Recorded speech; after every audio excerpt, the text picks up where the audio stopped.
So we had an opportunity to hear from the Taiwanese medical experts on how they have successfully kept the number of COVID-19 cases to a very low number in Taiwan.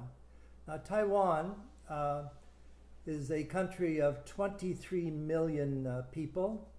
It's about the size of Vancouver Island. And it is very densely populated, and the capital city being Taipei. Now, in Taiwan, they also have a universal medical system with a small premium. They have total universal healthcare. It's one of the best healthcare systems, certainly in the world, on an island, essentially in the middle of the Pacific, but they are just 100 kilometers off the coast of China. So they are very aware of what's happening in China and keep a very close eye on China, because in 2003, when there was an outbreak of SARS in China, it was brought over to Taiwan, and they had a serious impact on their medical system and on population with SARS back in 2003. And that is why, since that happened, they said basically never again, that if there was any kind of potential contagious disease coming out of China, they were going to be prepared.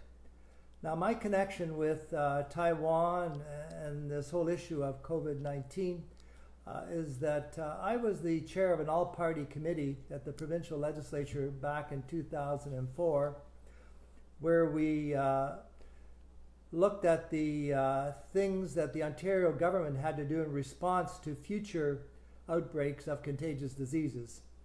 And I had the good fortune of meeting with Dr. Donald Lowe from Mount Sinai, has passed away, and the former Toronto Medical Officer of Health, Dr. Sheila Basrur.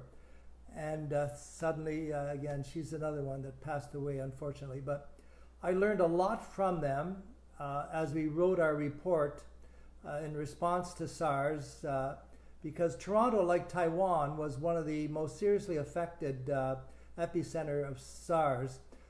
So as a result of SARS, Justice Archie Campbell wrote a serious, long, detailed report on what to do to prevent future outbreaks of contagious diseases. So I've been following this very closely for many years, and also made sure that I was in contact with the officials from Taiwan throughout this whole situation here, and I've always been very interested in tracking what they're doing in Taiwan, knowing of their very good defense system in terms of trying to protect their island from contagious diseases like COVID-19.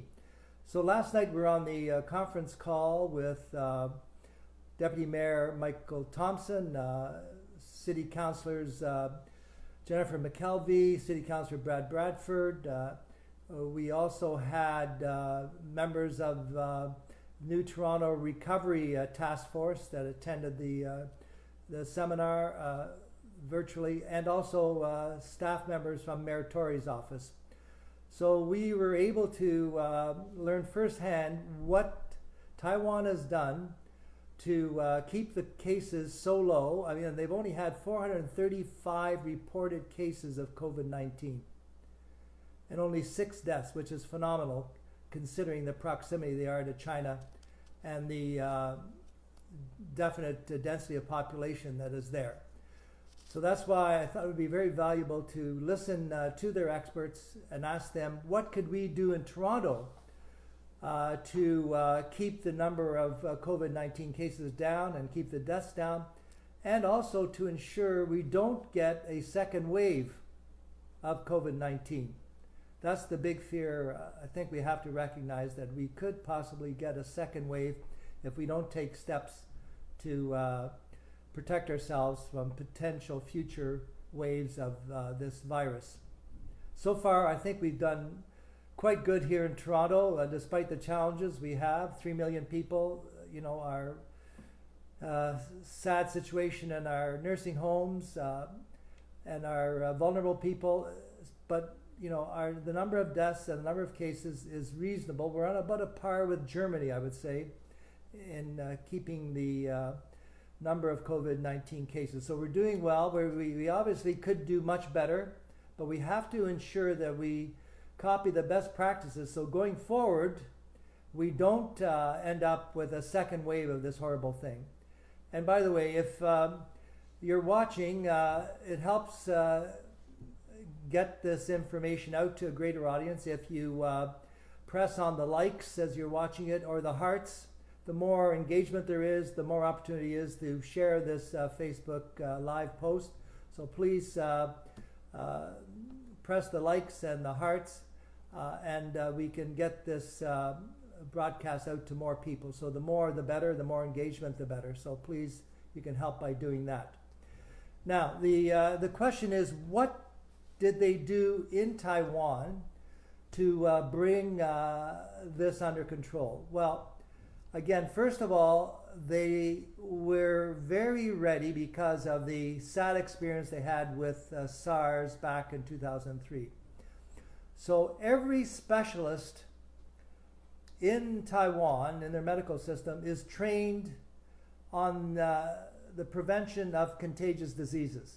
That's part of their specialist training. That is a requirement.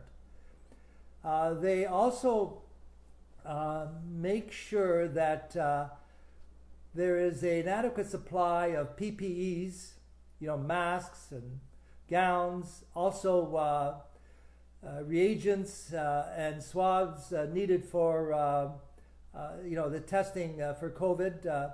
So the government controls the production and the storage of all masks, PPEs,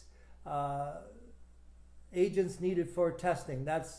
So the government immediately kicked in their controls in December of last year when they heard the first inkling of a new virus in Wuhan province in China. So they already kicked in their controls, and they control the prices, they control the manufacturing, and they make sure they've got enough on hand.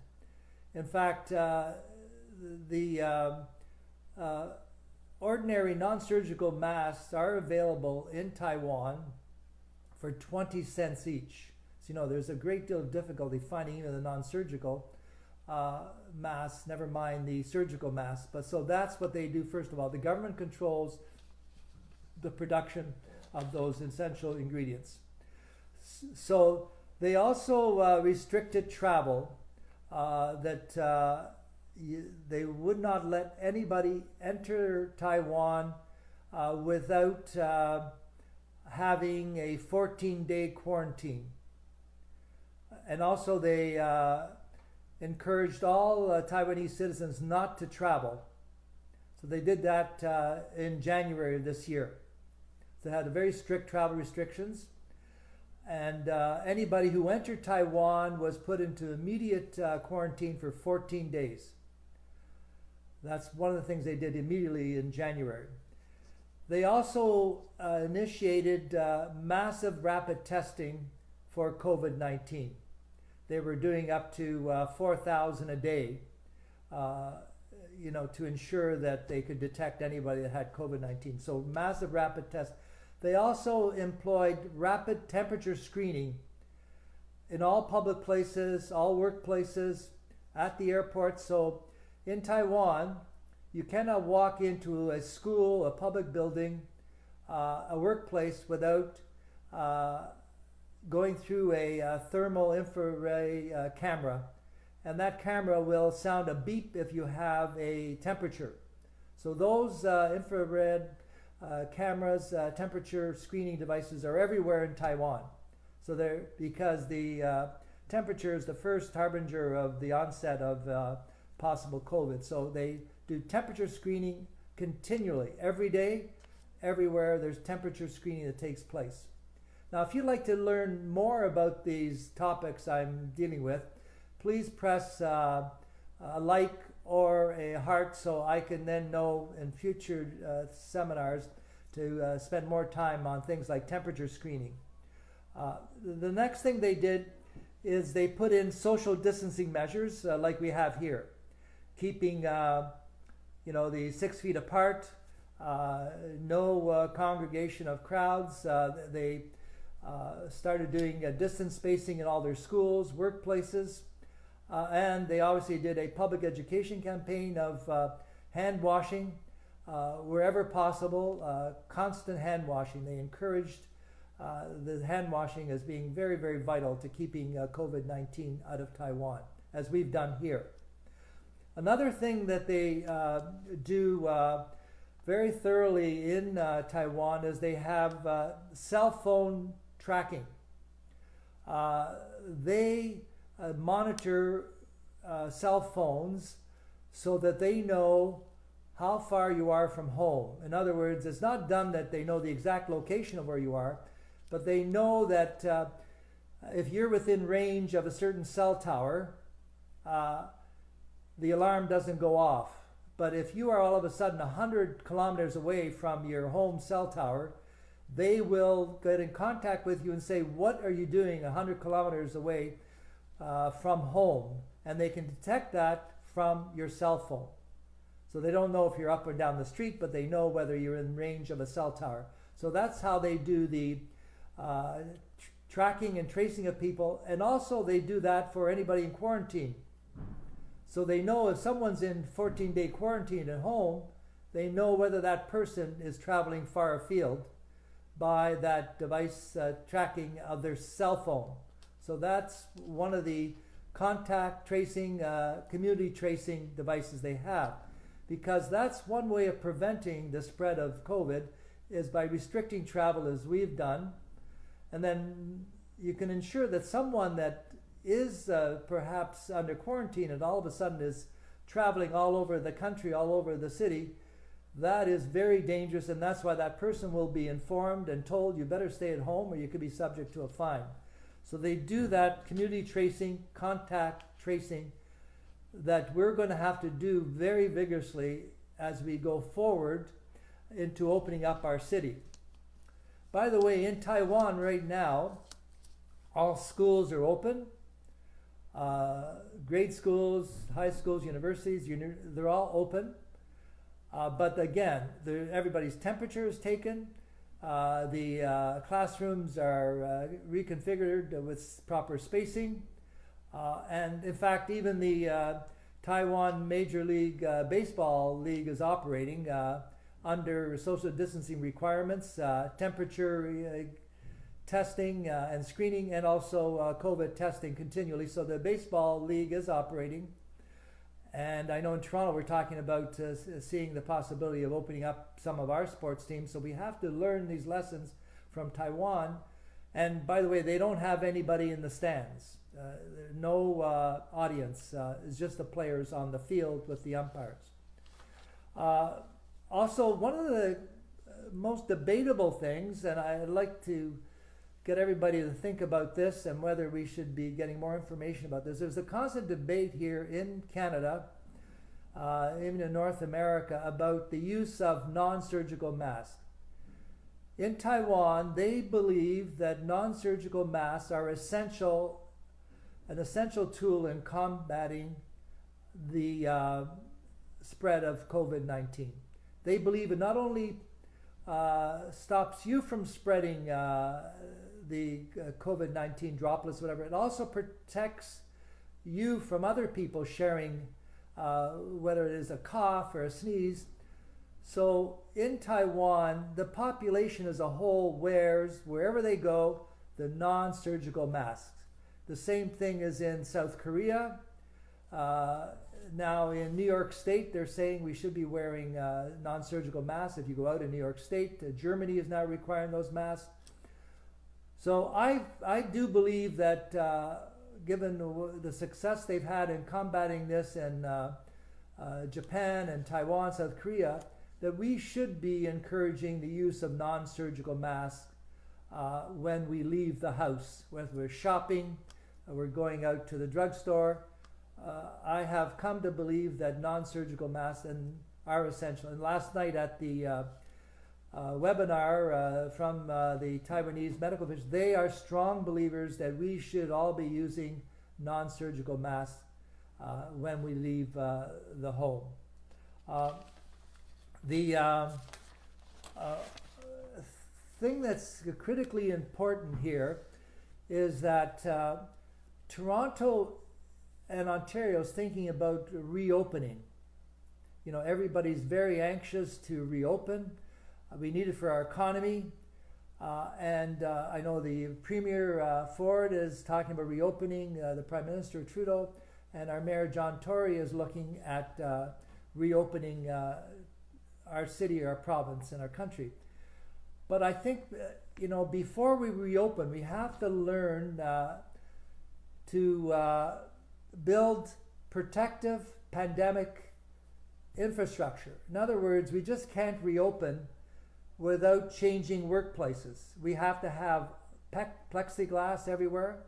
We have separation. If we reopen schools, we can't have 20, 30 children in the classroom. We should have maybe 10, and the children should maybe be going every day to keep the numbers and the crowding down at schools. Same with workplaces. We can't expect people to work in factories or in our work yards at the TTC or the city works. We have to separate everybody at work, and hopefully everybody will wear a mask. And there should be, before we reopen, we need to have temperature screening. We need to have these infrared cameras as soon as you walk into your place of work, whether it be one of the downtown towers or whether it be a work yard or a factory. You should have your temperature taken. And if your temperature shows that you have a fever, you should be told to go home and stay home for 14 days and check your doctor. We're going to have to put that infrastructure in place to make sure that there is this constant screening going on so that people don't spread COVID-19. As you know, there's asymptomatic spread. All kinds of people says, well, I don't have the virus, I'm okay. But many people have the virus, but they show no symptoms. They are the dangerous ones, and that's why by temperature screening and by COVID-19 rapid testing, we can identify these people and then isolate them for 14 days. Now, where our rapid testing is, our massive testing is now up to about 14,000 a day that we're doing. But, you know, we have to increase that. So if we're going to reopen, we've got to continue a massive testing, not only of our police, fire, our city workers who are taking care of our homeless and our brave caregivers and health professionals in our hospitals and in all our nursing homes. Everybody needs to have their temperature taken and needs to have COVID testing done on a regular basis so that we can ensure that those people who are at work, especially in hospitals and nursing homes and helping our vulnerable, they have to have those tests done continually and they have to have their temperature. So if we think we're going to just turn on a switch and reopen, that is not going to work. Even in Taiwan right now, they have reopened their businesses as they're fully functioning. But again, they're constantly testing, temperatures are being taken, and social physical distancing is still the rule, even though they're now down. They haven't had a new case in weeks. So they're still very vigilant. So the reopening of our city's economy is crucial, as the provincial economy is. But we have to do this very carefully. And again, just reminding people, if you want more information about what topics I've covered, you can press the like or the heart buttons, and you can also email me if you want more detailed information. I have a slide deck from the seminar from Taiwan yesterday and that I can share with you, and you can just get it by emailing me at mike.cole@toronto.ca. mike.cole@toronto.ca. Well, I think my time is about up. I appreciate your interest, because I do feel strongly that we have turned the corner, but we have to continue to work together. We have to support our Mayor, John Tory. We have to support our Chief Medical Officer of Health. We have to support our Premier, who's doing a great job in tough circumstances, our Prime Minister, who's doing a fantastic job in our country. So we have to put aside our differences. And like I say many times on Facebook, I don't want to hear about, well, we should have, we could have.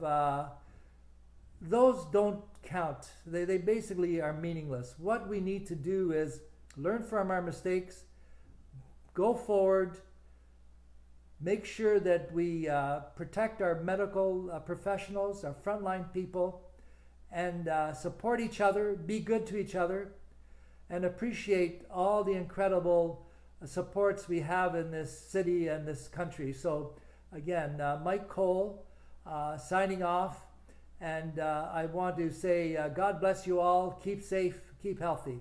Thank you very much.